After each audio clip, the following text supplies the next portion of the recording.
মহাশিবরাত্রিতে আমি পূজা দিয়ে এসে ফল খেয়েই থেকে যাই, কিন্তু এবার একটু শ্যামা এসে পোলাও করব, তারই আয়োজন চলেছে।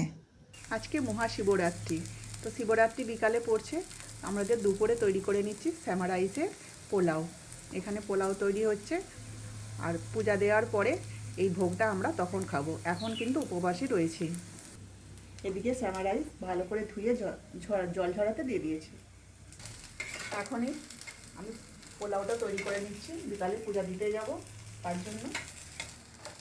প্রথমে কড়াইতে সাদা তেল দিয়েছি, জিরে, তেজপাতা, দারচিনি, লবঙ্গ আর একটু আদা বাটার ফোড়ন দিয়ে কপি, আলু আর বিনসটা প্রথমে ভেজেছি, তারপরে গাজর, টমেটো দিয়েছি। দিয়ে দেবো একটু গোলমরিচ, আর কোনো মশলা দেবো না, লবণও দেবো না।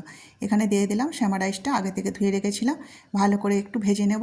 তারপরে দিয়ে দেবো কাজু আর কিশমিশটা, আগে থেকেই ভেজে রেখে দিয়েছিলাম।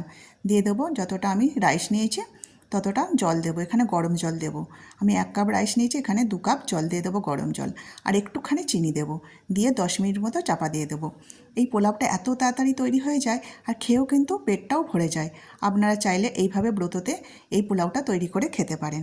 যাক, আমার 10 মিনিট চাপা দিয়ে দিলাম, আর তৈরিও হয়ে গেল, দেখুন কত তাড়াতাড়ি পোলাওটা। আর আমি এইভাবেই শিবরাত্রিটা এইভাবেই কাটিয়ে দিয়েছি। দেখুন কতটা সুন্দর তৈরি হয়েছে। আর আপনাদের যদি ভালো লাগে অবশ্যই লাইক করবেন, কমেন্ট করবেন আর সাবস্ক্রাইব করে আমার পাশে থাকবেন। ধন্যবাদ।